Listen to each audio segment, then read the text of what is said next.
आइए हम हनुमान जी की चर्चा करते हैं। हनुमान जी का चरित्र कर्म, भक्ति और ज्ञान की एक ऐसी चलती फिरती त्रिवेणी है जिसमें यदि कोई अवगाहन कर ले तो उसका कल्याण निश्चित है। यदि राम जी को पाना चाहते हैं तो हनुमान जी को संतुष्ट करना होगा, यानी प्रेम से इनका हृदय जीतना होगा। भगवान को श्रद्धा प्रेम पूर्वक सुख पहुंचाने की भावना को रति कहते हैं। यह मुख्य रूप से 4 प्रकार की मानी गई है। पहला दास्य रति, दूसरा सख्य रति, तीसरा वात्सल्य रति, चौथा माधुर्य रति। इस रति में भक्त अपने आप को दास एवं अपने इष्ट को स्वामी मानकर उनकी सेवा करता है। सेवा करना मात्र जिनका लक्ष्य है, जिनका जीवन की सेवामय है, भगवान के ऐसे अनन्य सेवा रसिक भक्तों को सालोक्य मतलब भगवान के नित्य धाम में निवास, सारिष्टि भगवान के समान ऐश्वर्य, सामित्य मतलब भगवान के नित्य समीपता, सारुत्य भगवान का स्वरूप और सामुज्य भगवान के विग्रह में समा जाना। मुक्तियां भी दी जाए तो वे उन्हें ग्रहण नहीं करते। भागवत 3 स्कंद के 29वें अध्याय का 13वां श्लोक। ऐसे भक्तों को तो बस एक ही अभिलाषा रहती है कि हम ऐसी कौन सी सेवा करें जिससे भगवान को परम सुख मिले। सेवा में इतने दृढ़चित्त और सावधान हैं कि श्री राम जी के जमाही लेने पर भी चुटकी बजाने जैसी छोटी सी छोटी सेवा तक भी नहीं चूकते। दूसरा सख्य रति, जिस रति में भक्त और भगवान का परस्पर समता का भाव रहता है वह सख्य रति कहलाती है। इसमें भी मुख्य रूप से भगवान को सुख पहुंचाने का भाव रहता है। तीसरा वात्सल्य रति, इस रति को सख्य रति से उत्कृष्ट माना गया है। वात्सल्य भाव में भक्त अपने को सखा के समकक्ष नहीं मानते, अपितु माता पिता का शिशु के प्रति जो पालन का भाव होता है ठीक उसी के अनुरूप वे भगवान की भक्ति करते हैं। जब भी भगवान को कहीं जाने की इच्छा हुई कि तुरंत हनुमान जी उन्हें उसी प्रकार अपने कंधे पर बैठाकर चल पड़ते हैं, जैसे माता पिता अपने बच्चों को गोद में लेकर चलते हैं। चौथा माधुर्य रति, भक्ति शास्त्र में माधुर्य रति को वात्सल्य रति से भी श्रेष्ठ माना गया है।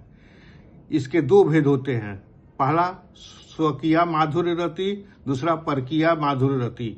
पति पत्नी भाव को स्वकीय माधुर्य कहते हैं। इस रति में माता पिता भाई बहन सबको त्याग कर पतिव्रता पत्नी अपने आप को सर्वभाव से पति की सेवा में अर्पण कर देती है। परकीय माधुर्य रति यह सर्वोपरि रति है। इसमें केवल अपने इष्ट को सुख देने की भावना रहती है। निष्काम भाव के फलस्वरूप परकीय माधुर्य रति को आचार्यों ने सर्वोच्च पराभक्ति माना है। श्री हनुमान जी की परकीय माधुर्य रति की प्रकाष्ठा को भी अतिक्रमण कर गए हैं। श्री हनुमान जी सदा सेवा करने के लिए आतुर रहते हैं। राम काज करिवे को आतुर। पतिव्रता पत्नी तो केवल स्मरण चिंतन करके रह जाती है, पर ये तो प्रभु चरित्र सुनिए को रसिया। भगवान के चरित्र और गुणों के सुनने और कहने में इतना रस लेते हैं जिसकी कोई सीमा नहीं है। इनके चिंतन में भी अद्भुत विलक्षणता है और भगवान के साथ ऐसा संबंध जोड़ लिया है कि जहाँ कहीं भी श्री राम कथा होती है वहाँ ये स्वच्छंद प्रकट हो जाते हैं और कथा श्रवण में अनिर्वचनीय माधुर्य रस की अनुभूति करते हैं। जब भगवान स्वधाम को पधारने लगे तब हनुमान जी ने यही वरदान मांगा था कि भगवान मुझे पृथ्वी लोक में ही निवास करने की आज्ञा देने की कृपा करें। जब तक आपकी अनपायनी परम पावनी कथा इस पृथ्वी पर होती रहेगी तब तक मैं यहाँ रहकर परम प्रेम से इसका श्रवण करता रहूंगा। यावद राम कथा वीर चरिष्यति महीतले तावक शरीरे वत्स्यन्तु प्राणा मम न संशय। वाल्मीकि रामायण 7:40-17। कबीर, दादू, नानक आदि संतों ने भी श्री राम नाम के द्वारा निराकार निर्गुण अद्वैत उपासना की है। इसलिए अद्वैत ब्रह्म का बोधक ही हनुमत साधना है। हनुमान जी की साधना से लौकिक सिद्धियां भी प्राप्त होती है। कहा भी गया है अष्ट सिद्धि नवनिधि के दाता। असवर दीन जानकी माता। श्री हनुमान जी की उपासना मुख्यतः 3 प्रकार की होती है। एक मुखी हनुमान की, दूसरा पंचमुखी हनुमान की और तीसरा एकादश मुखी हनुमान की। श्री हनुमान जी के गरिमा का वर्णन बता रहा हूँ। एक बार हनुमान जी गंधमादन पर्वत पर अपनी पूंछ फैलाकर स्वच्छंद पड़े हुए थे। उसी समय बल गर्वित भीमसेन को आते देख वे मन में हंसते हुए बोले, अनध बुढ़ापे के कारण मैं स्वयं उठने में असमर्थ हूँ, कृपया आप ही मेरी इस पूंछ को हटाकर आगे बढ़ जाइए। भीमसेन अवज्ञा के साथ हंसते हुए बाएं हाथ से उस महाकपि की पूंछ हटाने में लगे, पर वो टस से मस नहीं हुई। तो वे दोनों हाथों से जोर लगाने लगे, फिर भी इन धनुष के समान ऊपर उठी हुई वह पूंछ उनके द्वारा टस से मस नहीं हुई। इस अनपेक्षित पराभव के कारण भीमसेन उन्हें पहचान कर क्षमा मांगी। वैसे तो 8 चिरंजीवियों में अश्वत्थामा, बलि, व्यास, हनुमान, विभीषण, कृपाचार्य और परशुराम मार्कंडे हैं, पर हनुमान जी को केवल चिरंजीवी कहना पर्याप्त नहीं है अथवा अजर अमर कहना भी असंगत नहीं, क्योंकि लंका विजय के पश्चात हनुमान जी ने एकमात्र श्री राम से अपनी निश्चल भक्ति की याचना की थी और श्री राम ने हृदय से लगाकर कहा था, ऐसा ही होगा कपिश्रेष्ठ। संसार में जब तक मेरी कथा प्रचलित रहेगी तब तक तुम्हारी कीर्ति भी अमिट रहेगी और तुम्हारे शरीर में भी प्राण भी रहेंगे। तुमने मुझ पर जो उपकार किए हैं उसका बदला मैं नहीं चुका सकता। इंद्र से भी हनुमान जी को वरदान मिला था कि इनकी मृत्यु तब तक नहीं होगी जब तक ये स्वयं इनकी मृत्यु की इच्छा नहीं होगी।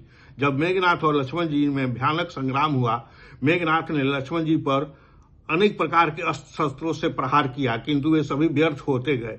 लक्ष्मण जी क्रुद्ध होकर अपने तीक्ष्ण बाणों से उनके रथ को नष्ट कर दिए। सारथी की मृत्यु हो गई। मेघनाथ लक्ष्मण को मार डालना चाहता था, किंतु उसका कोई वश नहीं चल रहा था, उल्टे उसी के प्राण संकट में पड़ गए। अंत में उसने लक्ष्मण जी पर अमोघ ब्रह्मास्त्र शक्ति फेंकी, जो लक्ष्मण जी के विशाल कक्ष में प्रविष्ट हो गई। लक्ष्मण जी मूर्छित होकर पृथ्वी पर गिर पड़े। मूर्छित देखकर मेघनाथ उन्हें उठाने दौड़ा। उनके साथ अनेक भी राक्षस भी थे।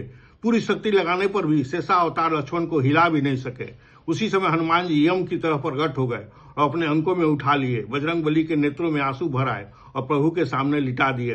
हनुमान जी ने अपने मन को दृढ़ करते हुए बोले, प्रभु मेरे रहते आप चिंता क्यों करते हैं, आप आज्ञा दीजिए, मैं स्वर्ग से अमृत ले आऊं या पृथ्वी को भेद कर पताल चला जाऊं और वहां नागों को मारकर अमृत कुंड ले आऊं, नहीं तो मैं साक्षात काल को ही ध्वंस कर देता हूं। परंतु महाबुद्धिमान जामवंत जी ने विभीषण के परामर्श से कहा, भैया हनुमान, तुम केवल लंका जाओ, वहां सुसेन वैद्य रहते हैं, तुम उन्हें ले आओ। विभीषण ने हनुमान जी को सुसेन वैद्य का पता बताया। हनुमान जी अत्यंत छोटा रूप धारण कर लंका पहुंच गए। उनके मन में विचार आने लगा कि कहीं ये वैद्य चलना अस्वीकार न कर दे। बस उन्होंने उनका संपूर्ण घर उखाड़ लिया और आकाश मार्ग से श्री राम जी के पास खड़े हो गए। सुसेन वैद्य घर से बाहर निकले तो समझते देर न लगी कि मुझे किस लिए लाया गया है। विभीषण ने उन्हें स्थिति समझा दी। सुसेन ने तुरंत नाड़ी, हृदय तथा घाव देखा।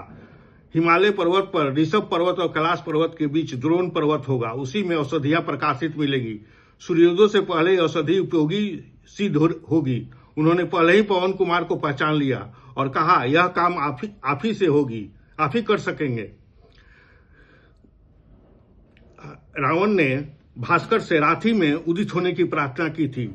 श्री हनुमान जी क्रुद्ध होकर सूर्य रथ का पीछा किए और कहे कि जब तक लक्ष्मण के शरीर में प्राण का संचार न हो जाए आप उदयाचल पर न जाइए। सूर्य के न मानने पर भी हनुमान जी ने उन्हें पकड़कर कक्ष में रख लिया। कक्ष मतलब अपने काख में दबा लिए। हनुमान जी रघुनंदन जी के चरणों को प्रणाम कर गरजते हुए वायु वेग से उड़े और वे 60 लाख योजन की दूरी तय कर लंका पहुंच गए। श्री हनुमान जी ने द्रोणाचल पर्वत को उखाड़कर अपनी लंबी पूंछ में बांध लिया और सुसेन के सामने हाजिर हो गए। तब जब लक्ष्मण जी के शरीर में प्राण आ गया तो राथी में वे यथास्थान रखकर वापस भी आ गए। कार्य पूरा करने के बाद हनुमान जी ने श्री राम जी के सामने हाथ जोड़कर खड़े हुए तो कक्ष में सूरज भगवान दिखाई पड़े। प्रभु के कहने पर उन्होंने भास्कर को मुक्त कर दिया।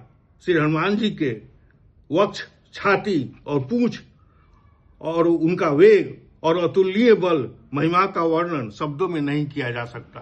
धन्यवाद।